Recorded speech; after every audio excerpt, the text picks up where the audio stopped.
I think a materialist approach to things is very, very consistent with my experience in Christian social justice.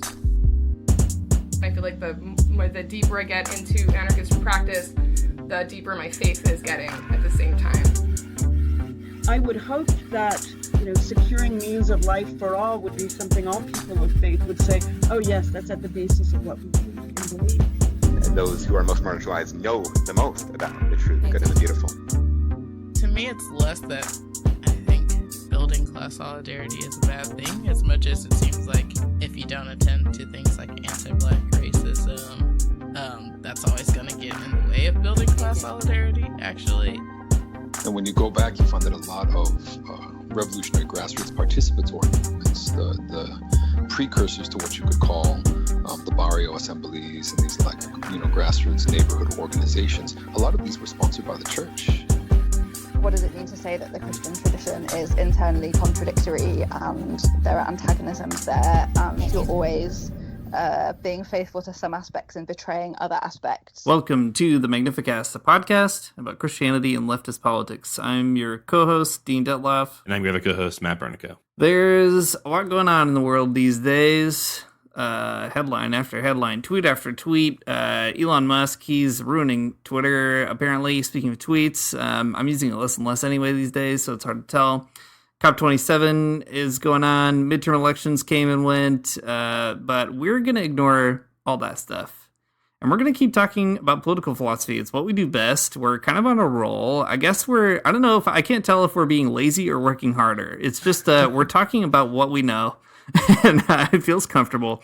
A few weeks ago, we did this episode on Marx and wage labor, and this week we're going to get back into Marx. We're going to talk about primitive accumulation, everybody's favorite topic in capital, and we're going to do so much more. We're going to talk about how Christians resisted and so on. Before we even get there, though, Matt, how's it going? What's going on this week with you? All the headlines are doing whatever they're doing, but what's going on in the old Bernico brain? I'm trying to take it easy this week. I had a really crazy last week and a really crazy week before that. So just trying to keep it chill.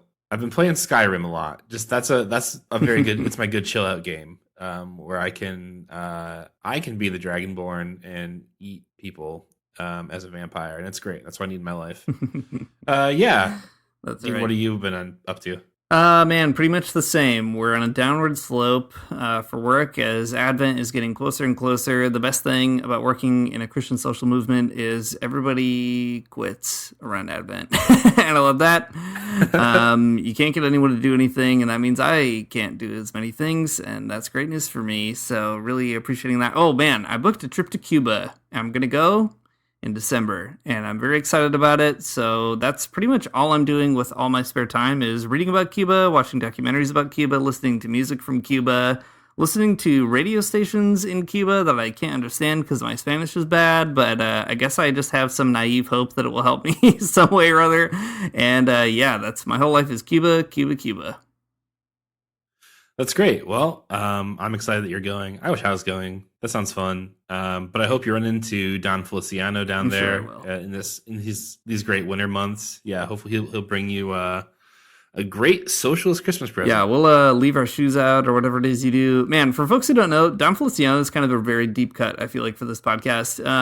Don Feliciano in Cuba, as you can imagine, when the revolution succeeded, they were like, we don't want this imperialist Christmas holiday around here. And so Fidel Castro was like, listen, Cubans basically don't even like Christmas. Everything they do is on Epiphany in January, which is actually true. That's like a common thing in Latin America. Christmas was not a huge deal in the 50s and 60s.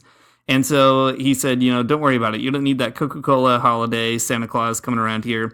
And nevertheless, in a kind of concession to, people's desire to celebrate at Christmas, they invented this amazing character, Don Feliciano, who is this mystical peasant who wanders around giving every child exactly one gift. And I do love that. He looks like Santa Claus, but he has like a Hawaiian shirt and like a straw hat. Yeah, exactly. So I will keep an eye out. I'm coming back on like the 23rd or something. So maybe, we'll just miss each other. I'll look for him in the sky. I don't think he has like a sleigh or anything, but he must sort of I don't know, wander around in a big 1950s Cuban car that, flies through the air or something like that. There's a critical lack of information on the internet about Don Feliciano, though, and you need to ask people about him and see if there's any remnants of Don Feliciano culture left or not. I will. I'll look. Yeah, good. Really important. You can report back about that when it happens. And I know since you're not going, I'll put in a good word for you, and we'll see what Don Feliciano has under the tree. Yeah, thanks. If you could just catapult a gift over here to me, I'd be really thankful for that. That's right. We'll get it over the blockade. So like I said, we're talking, though, this time around about primitive accumulation. We'll talk about Don Feliciano again later, I'm sure. The goal of this episode is really to kind of think more deeply about the story that we tell ourselves and that people try to tell us about private property, accumulation, and capitalism, to kind of see some instances where Christians have sorted this out themselves. One really cool thing about the way that Marx tells the story of capitalism is that he kind of historicizes it. Capitalism didn't come out of nowhere. It's not just a natural thing baked into our reality. It had to be done, and it was done. It had to be made. It was done in a violent way. And there were Christians right at the beginning of it being like, this is actually a very bad idea. So from the beginning, capital worked its dark deeds to separate people from the means of production, but Christians have also found themselves in opposition to that kind of understanding of property and carving up the world in private ways. So in this episode, we're going to look a little bit at what Marx says about primitive accumulation and how Christians have been trying to mess that up since the beginning of the dawn of capitalism. So Matt, why don't you get us started here? Give us a little overview. What is going on in primitive accumulation? I'm so glad you asked. I'm really excited to tell you. So capitalism, as like a discrete entity in the world, is a hard thing to kind of nail down. It's a hard thing to lock down with an easy definition, because it's not one thing. It's like a big system that regulates how capital flows and to who it flows and from where it flows. But like, it's a lot of moving parts, is what I'm trying to say here. Capitalism is like a lot of things, but among those things, I think it is definitely a story that we tell ourselves about the world. And here is an example. The other day, I was on Twitter and I was dunking on Elon Musk, and someone said, yeah, but he is a billionaire and more successful than you. And like, you've not done anything important in the world. And look all the things that Elon Musk has done. And that's dumb. Clearly a dumb way of thinking, but this person went on to explain, he's done so much with the money that he has, and like, isn't that amazing? But never once did this person stop and think about that statement for a second and explain, where did that money come from? How did Elon Musk come to be a guy who owned things? And, it's because there's an omission in the story, right? That's the part of capitalism that people don't really want to talk about because it doesn't fit neatly into the story of capitalism in the first place, right? Elon Musk is a very rich guy because his dad bought an emerald mine in South Africa. Apartheid South Africa. Yeah, apartheid South Africa is a very important part of it. So, right, so Elon Musk is not rich because he is like a really savvy businessman. Elon Musk is rich because his dad bought an emerald mine in apartheid Africa. And that part of the story isn't really important. But instead, capitalists love to talk about how, they got there through hard work and determination and all kinds of stuff like that, right? So capitalism is a particular story that we tell ourselves about the world, but there's no mission in that story. And the omission is always, how do people come to own the means of production in the first place? How do you come to own a diamond mine in the first place? How do you come to own the fields or a mine or a river or whatever? How does all of that happen, right?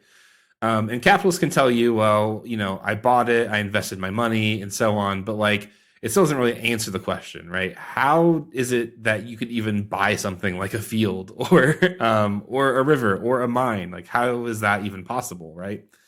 And to me, this is always like the question about capitalism, because without the privation of land, of means of production, of capital, there can't really be a capitalism at all, right? You need to find ways to like expropriate the means of production before you can have people even start working for you.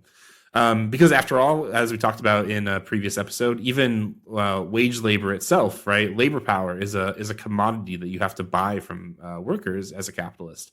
So it's like, how is it that capitalism comes to expropriate all of these things and make things into commodities and transform them into this world that you can buy and sell? So the way that Marx gets at this is by talking about this thing called primitive accumulation. Primitive accumulation is just like the phrase that Marx uses to talk about how capitalists got the means of production in the first place. There's a few places that we could kind of pick up the conversation in Marx, but I think the easiest place is chapter 26 of Capital, volume 1.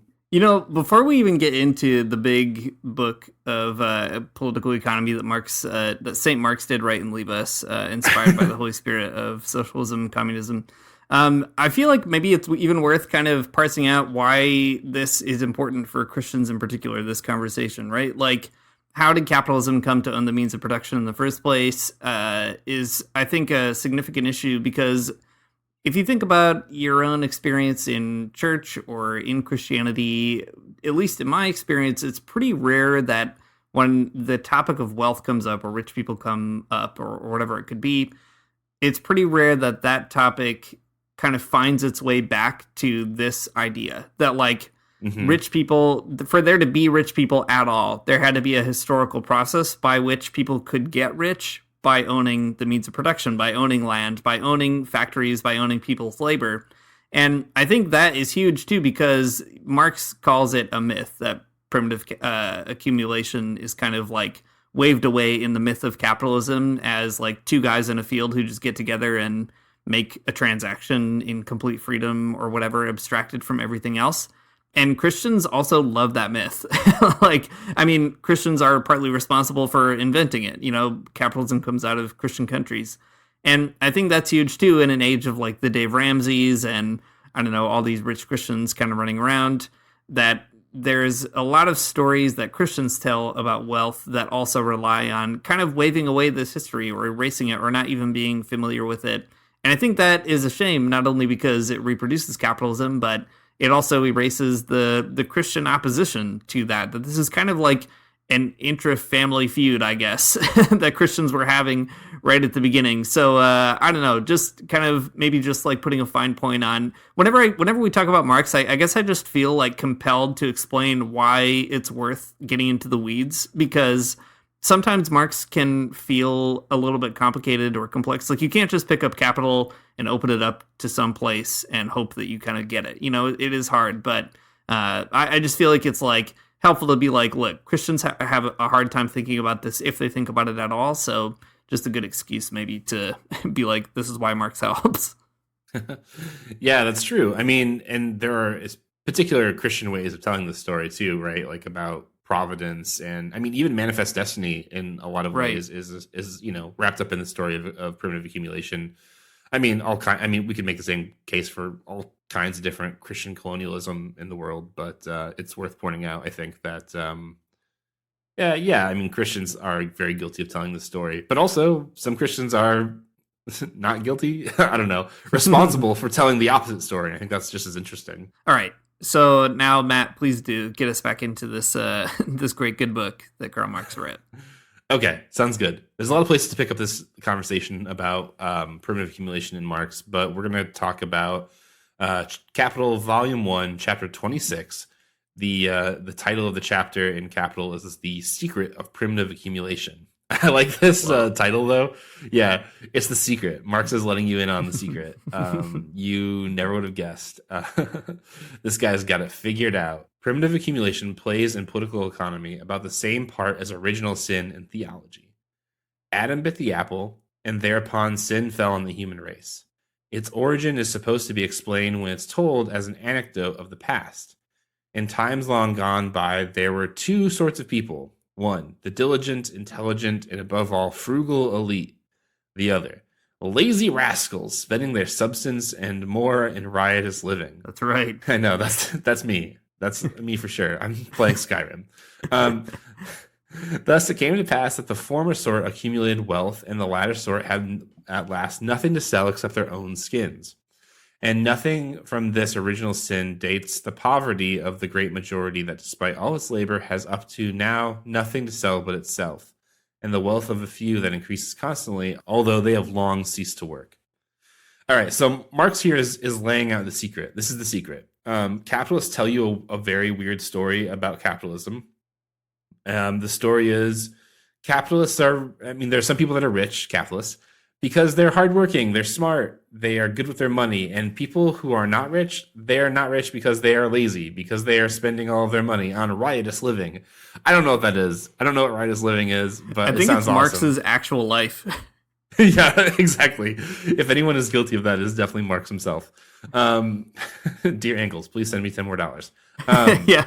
Also, man, a great sidebar about Marx's riotous life. There are a lot of great biographies about Marx, and you should just read any of them. But there's a really fun anecdote where, like, the British Crown sent some kind of like Secret Service person to just follow Marx around and keep tabs on what he was doing. And the Secret Service guy, basically his report was like, I'm exhausted. This guy's like out of control. He like sleeps all day. He's out partying all night. He just like drinks all the time. I don't know how he gets anything done, but like every once in a while he just sits down and writes like for hours on end. Just a wild character. A wild character for sure. Okay. A great sidebar. Definitely worth figuring that out. Seeing exactly where Marx falls into this equation. But the point here is that this is all a lie. It's made up. That's not... Rich people don't get rich because they're smart or more intelligent or harder workers. That's just not true. And if you don't believe me, I don't know, look around the world, man. Elon Musk, there you go. He's a guy. And he's not rich because he's smart. He's a big dingus.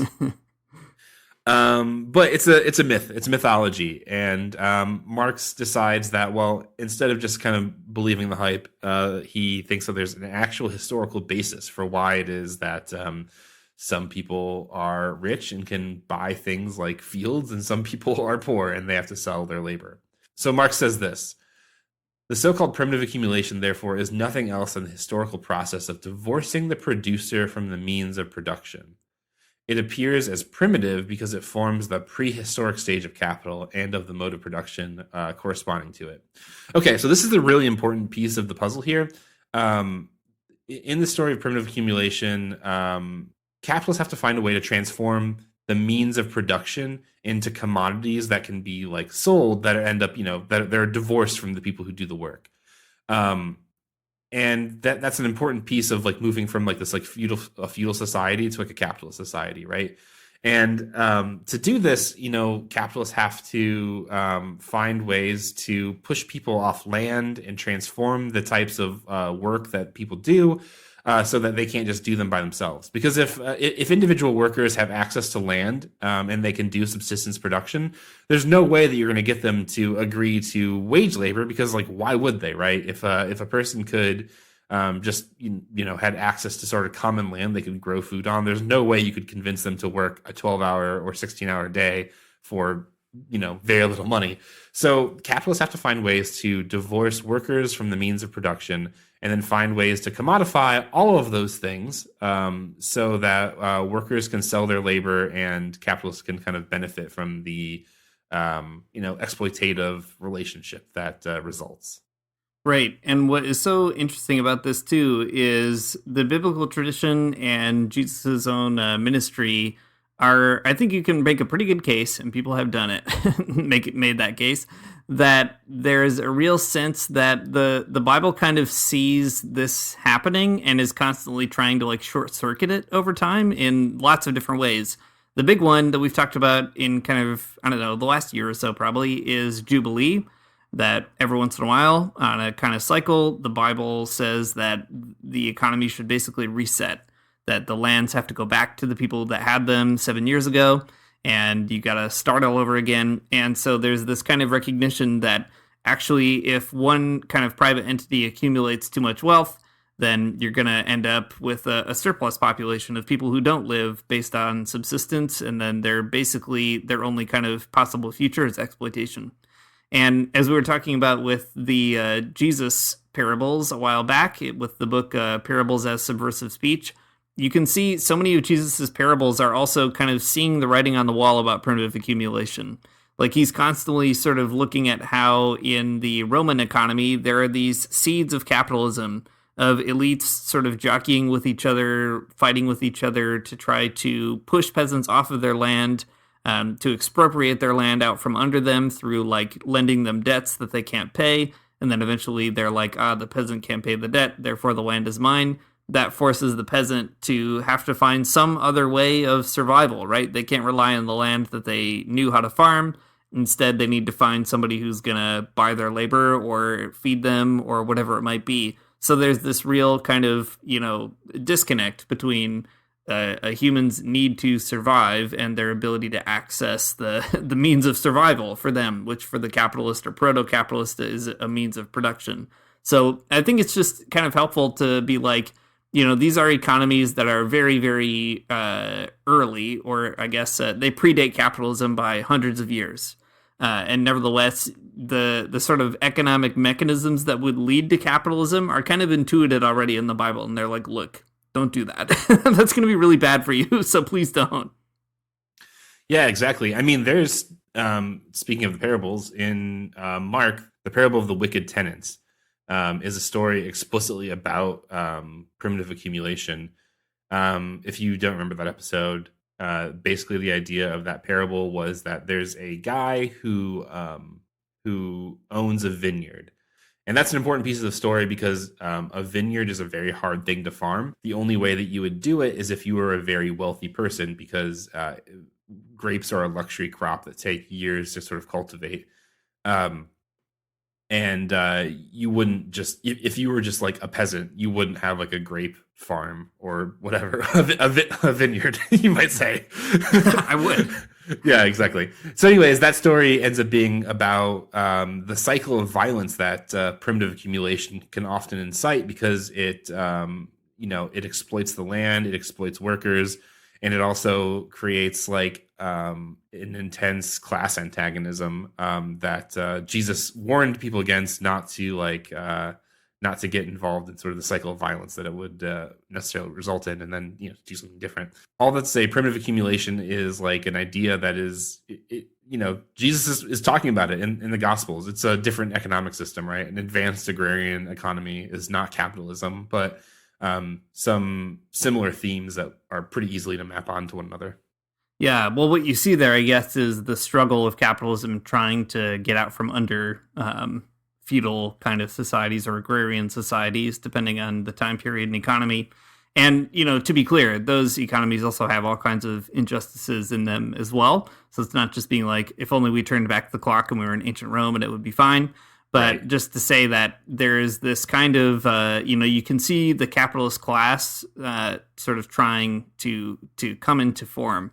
Marx goes on to kind of explain primitive accumulation in a way that I think is really helpful here.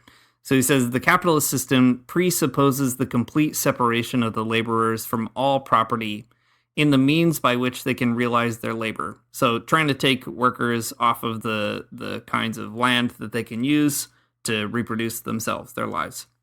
As soon as capitalist production is once on its own legs, it not only maintains this separation, but reproduces it on a continually extending scale. The process, therefore, that clears the way for the capitalist system can be none other than the process which takes away from the laborer the possession of his means of production. A process that transforms, on the one hand, the social means of subsistence and the production into capital, on the other, the immediate producers into wage laborers. The so-called primitive accumulation, therefore, is nothing else than the historical process of divorcing the producer from the means of production, right? So the idea is trying to kick people off of their land. Like Matt said, you're not going to want to sell your labor if you can just keep on living on the land that you know. And then secondly, the only way that you have to survive at that stage is to get a wage, which you can then use to buy commodities, which are produced because some capitalist took somebody's land and decided to do something with it. Yeah, that's right. It kind of like it's the mythology is so complex and stupid when you think about it, because this is actually such a straightforward story, I guess. Right. It seems like capitalists make it harder than it needs to be. The moral of Marx's story of primitive accumulation is that like any place capitalists can separate workers from the means of production, you've got a primitive accumulation going on. You've got capitalism doing its thing, like finding ways to transform what would be subsistence production into like capitalist production. into surplus production.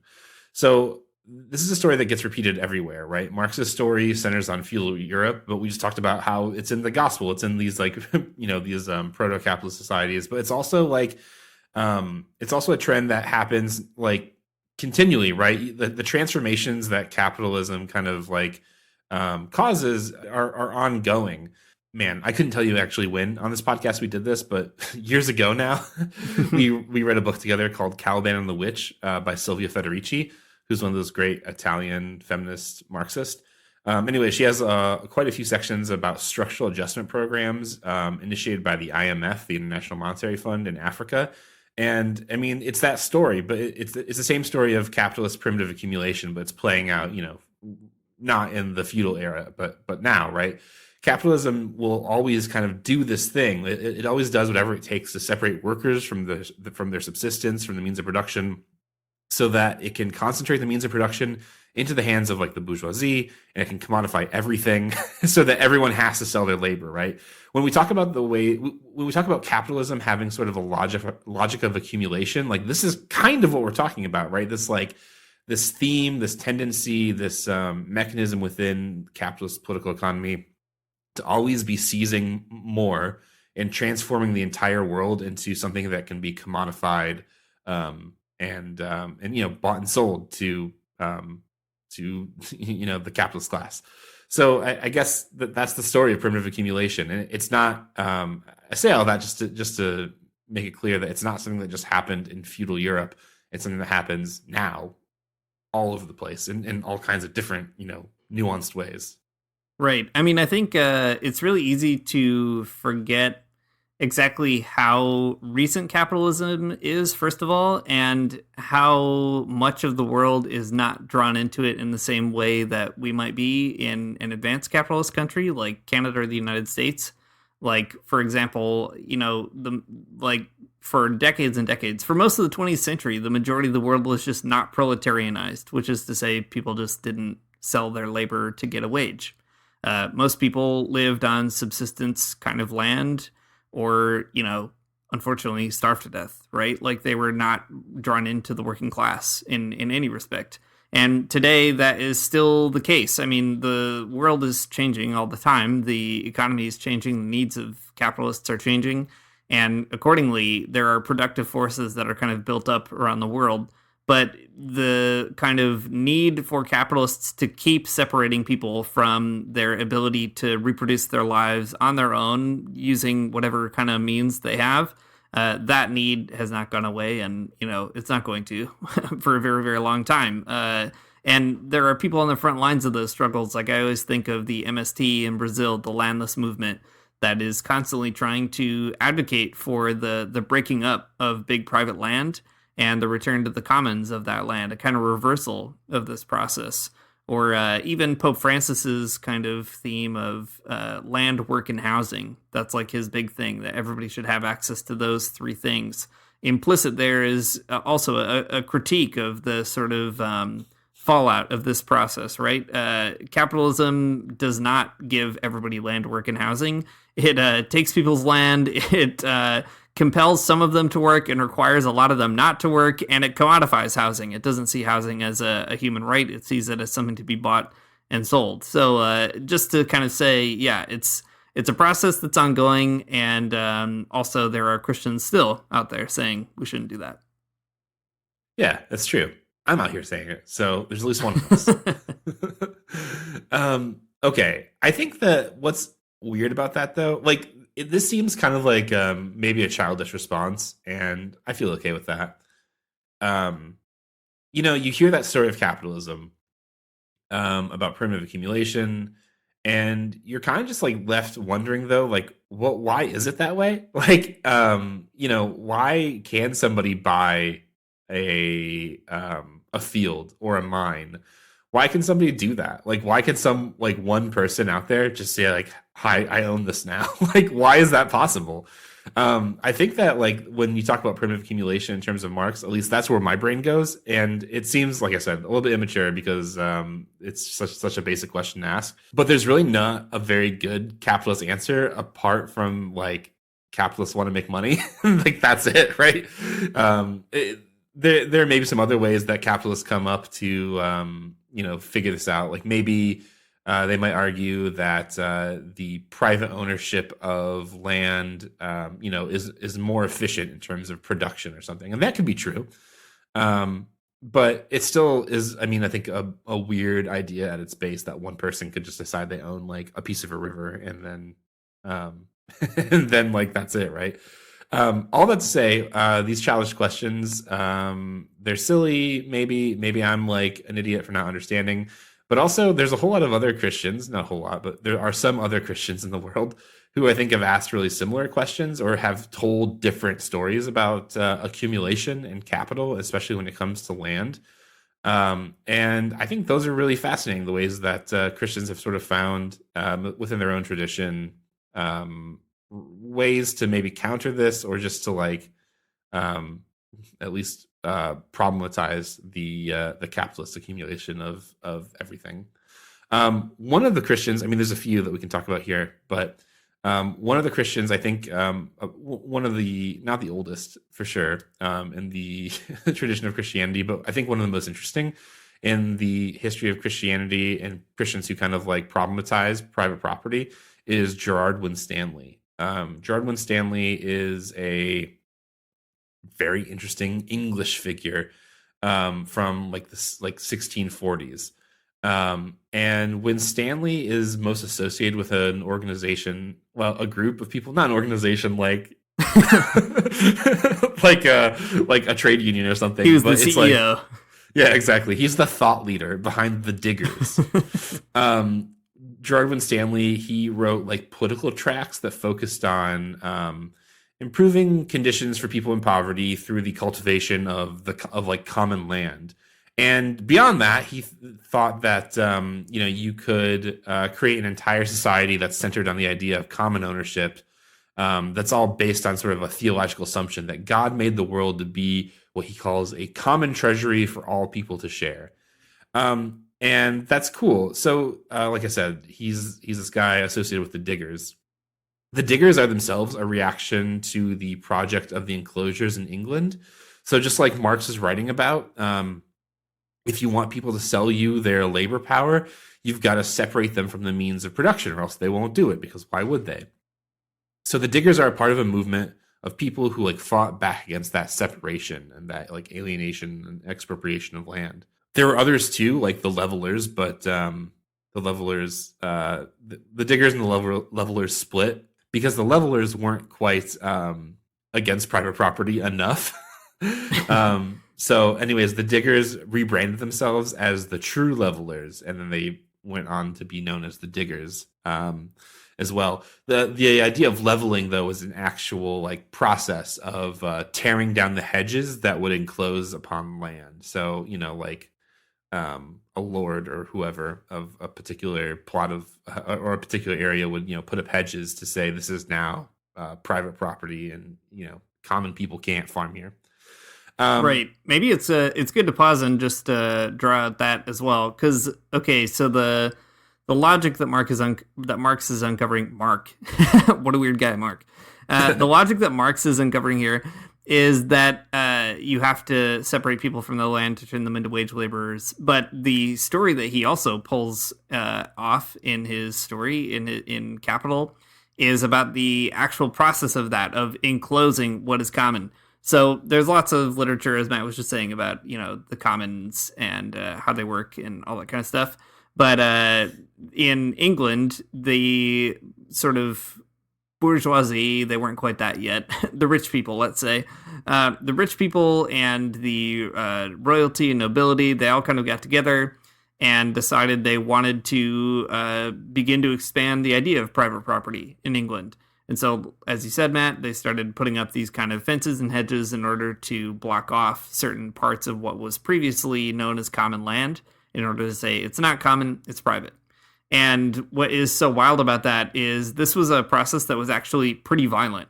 So the Diggers and the Levelers and other folks would go around digging up fence posts to say, no, it isn't. No, it's not private. It's actually common. Too bad for you. And eventually that kind of all comes to a head. There are huge battles even between these folks and the nobility. So it's like a violent process. And one thing that Marx points out is capitalists today often cover over that violence by saying, well, this is all kind of legal and above board, which in a certain sense is kind of true. It's violent, but it was done with the blessing of the crown, and it was made legal. It was a legal process of expropriating land and of being violent, right? It was the police, or what would be the equivalent of the police, enforcing that private property.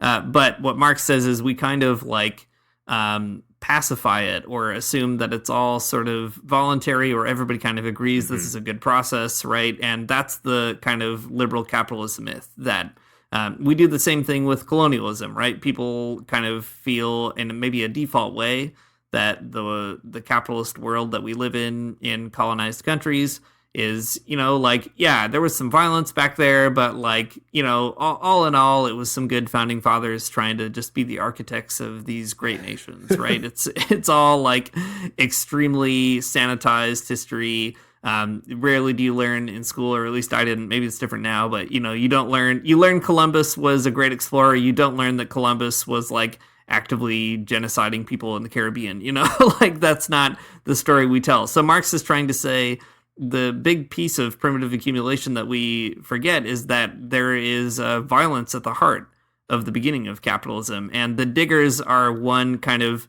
Christian opposition to that process. They're the people willing to stand up to say that's not what we're about, right? They're carrying on that spirit of Jubilee, that kind of, I guess, seeing the writing on the wall in the way that Jesus does in his parables, right? They're trying to say God gave everybody this land, and therefore you can't put a big fence over here. That's no good. We're going to dig up that post. Yeah, it's really great actually to bring up how violent that process is, because it is not clear, I think, all the time.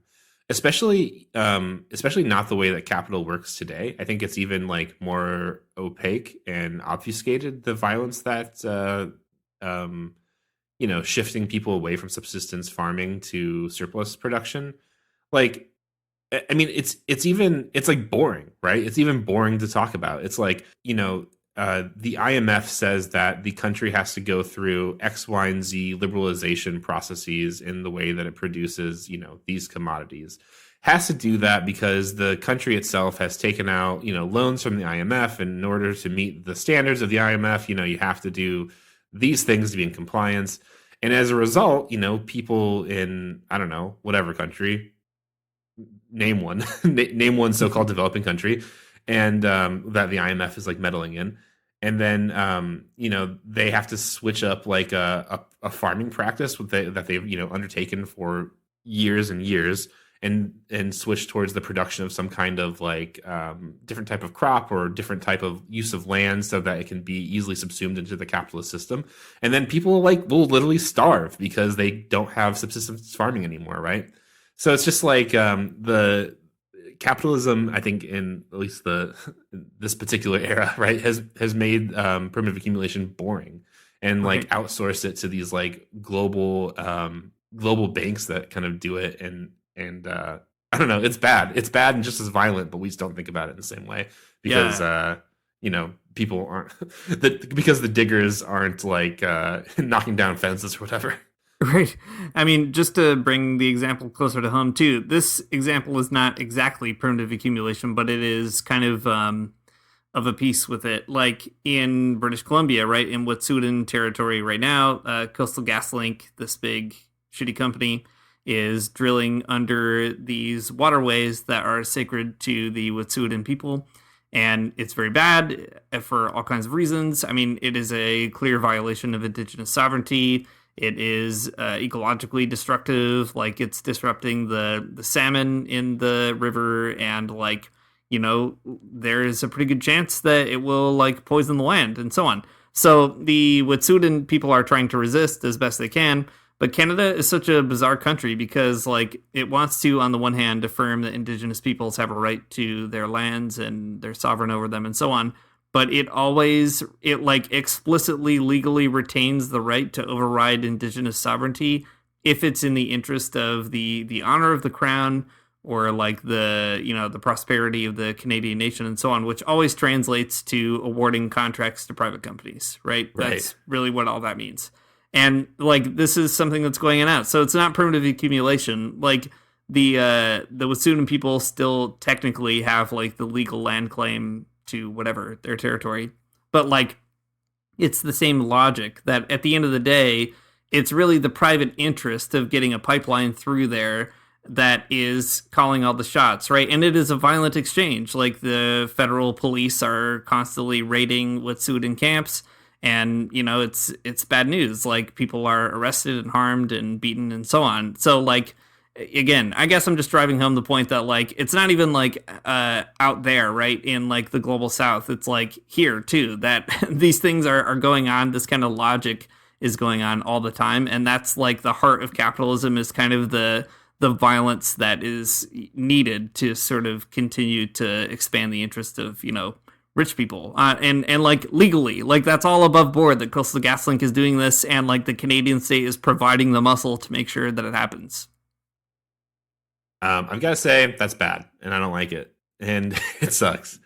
But yeah, I think that you're right for pointing that out. It's kind of like a related practice of the way that capitalism has to sort of like subsume it all, right? Even at the expense of legal land rights and all kinds of things like that.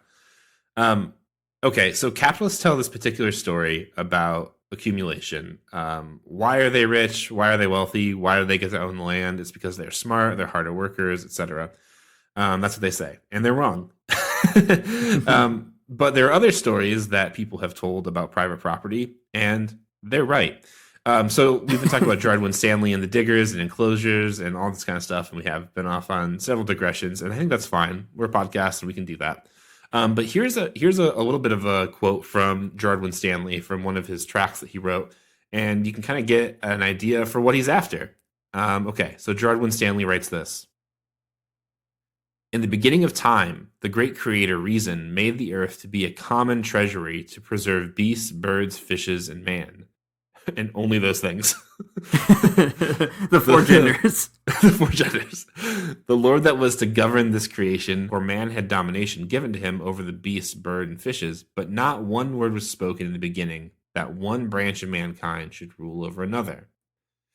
He goes on to say this. Those that buy and sell land and are landlords have got it either by oppression, murder, or theft. And all landlords live in the breach of the 7th and 8th commandments. Thou shalt not steal nor kill.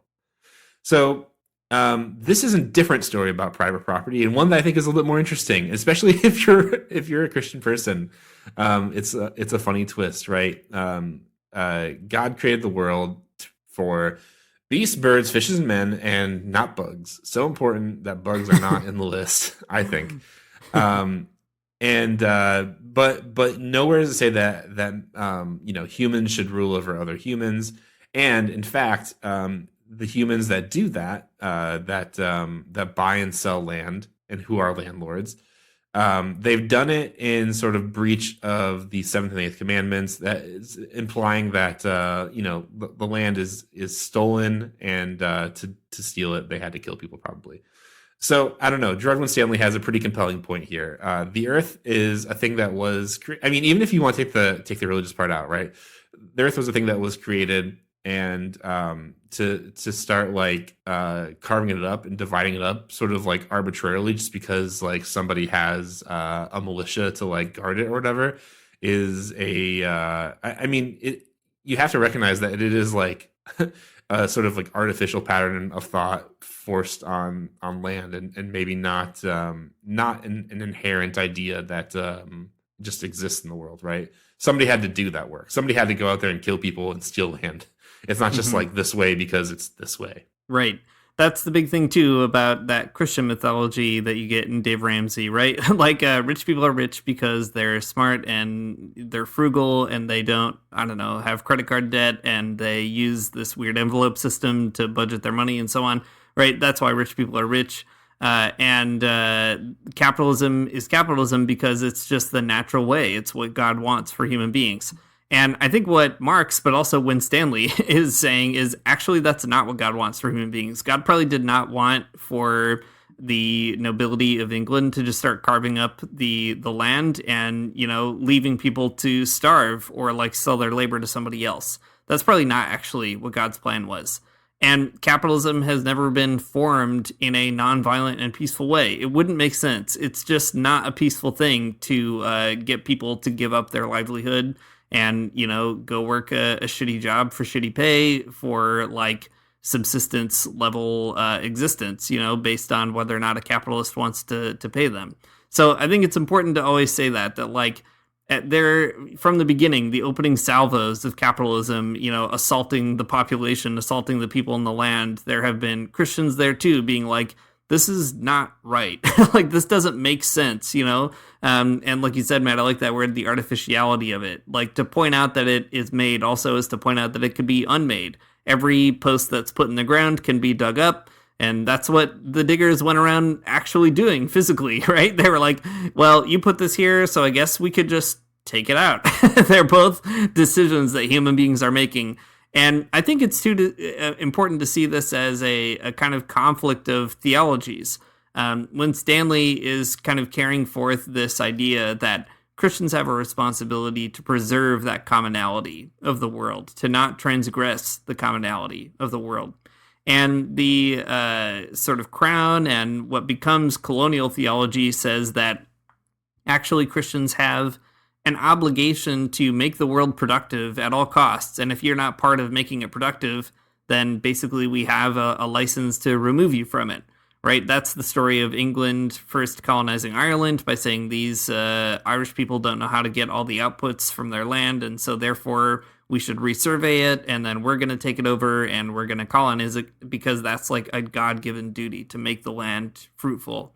And that's a logic you see repeated all throughout the colonial adventures of at least the Anglo kind of colonial experience. That kind of logic is like up front and center. So I think it's important to see that this is like two diverging Christian theologies as well. And you know what? I think when Stanley, he was the right one. He was on the right side of that problem.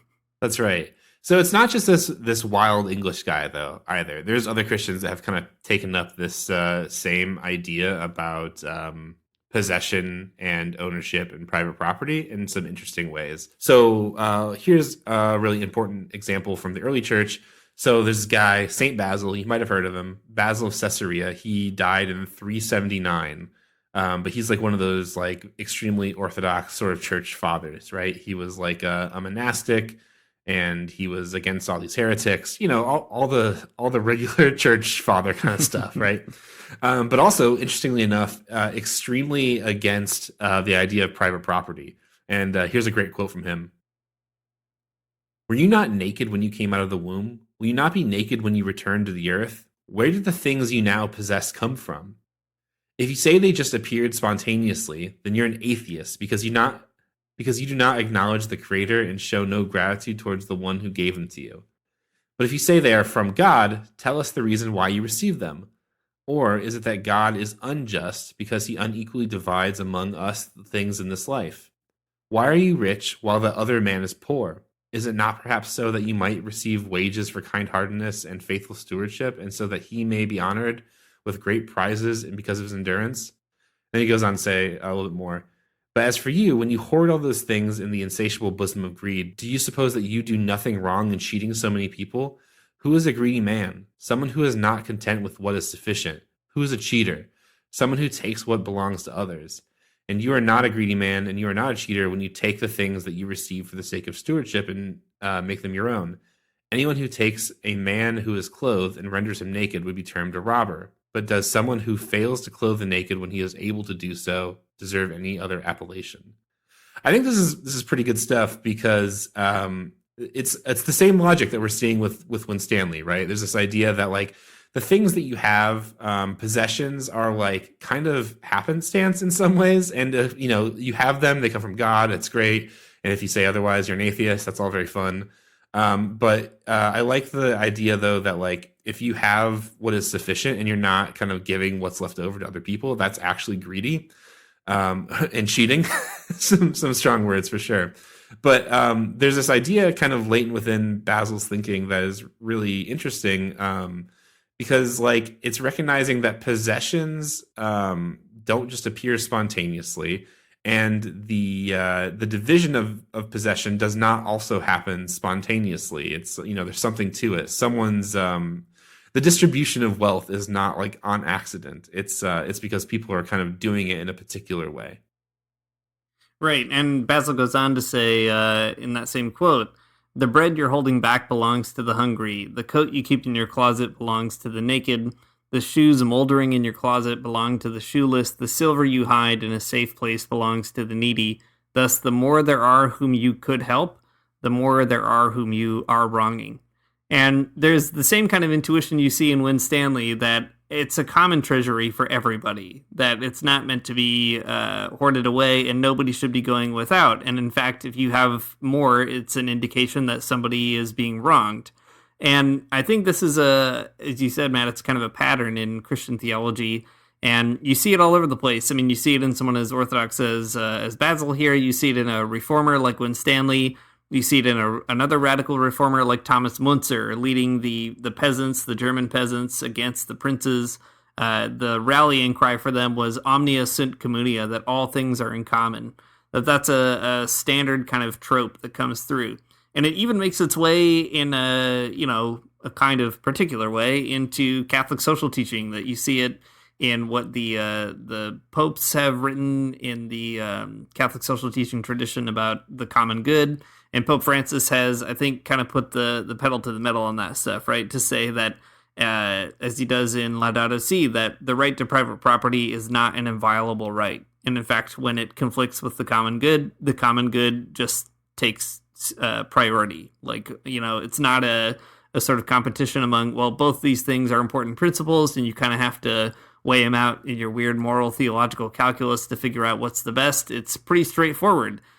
Private property, even in the Catholic Church, which affirms the right to private property, nevertheless is subordinated to the common good and the common destination of goods as well.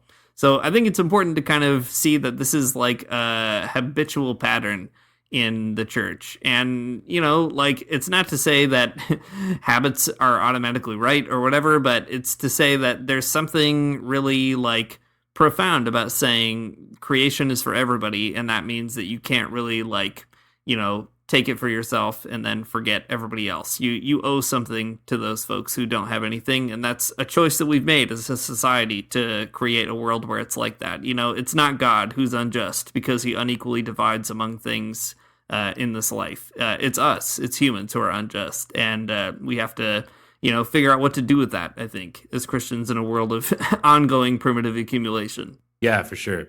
It is really interesting to see how just the idea that there is sort of like a God sort of led Winstanley and Basil and others to this kind of like interesting insight. I think that's really, I don't know. It shows you the ways that Christianity is actually capable of producing radical thought, and it's just nice to be reminded of the very basic parts of it sometimes. Yeah.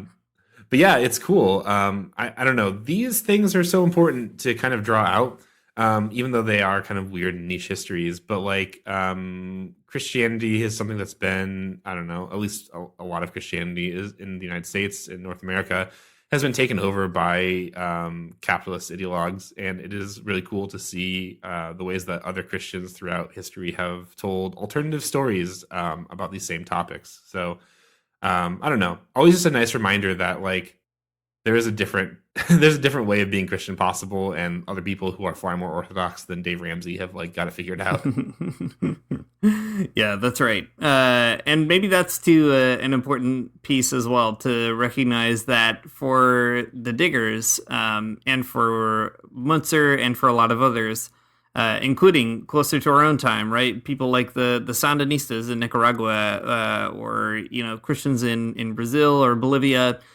There's a sense in which like telling a different story about capitalism should also compel us to do something else, to get rid of a system that requires us to kind of all be conscripted into this myth that like your stational life is where you're at because of, I don't know, your laziness or your merit or whatever, but rather to say instead the system distributes opportunity, means of survival, means of production unjustly. And, like, we should do more than tell that story. The story should motivate us to do something, to dig up the fence posts or, figure it out. So I think that's helpful, too, to say, what does that story compel us to in the 21st century when we're still dealing with this kind of process? The fence posts are still being put in the ground, and a lot of us are still living, outside of them. How do we kind of dig those up? Thanks for listening to the Magnificast. If you like what you heard, you can support us on Patreon at patreon.com/the Magnificast. If you do that, and you support us at $2 or more, I think it is, you get an invite to our very cool behind the paywall Discord, where we talk about all kinds of things, and it's good. It's a good community of people who are pretty active and interested in talking about, I don't know, everything. Lots of great recipes too, so that's been really fun to see those. All right, our intro music is by Amaria Armstrong. Our outro music is by The Illogical Spoon, and we'll see you next time.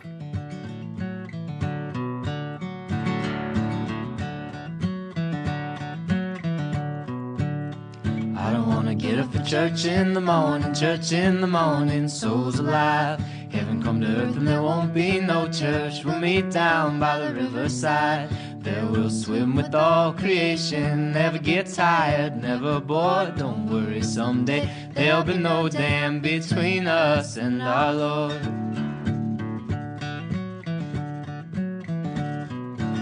Jackson, keep your hoods up. Keep your hoods up and you stay up late. In Jackson, you keep your hoods up. Well, you keep your hoods up and you stay up late. Oh, don't mind a cold night, but we might mind if you leave too soon. So come on now, it's still early. At least I would have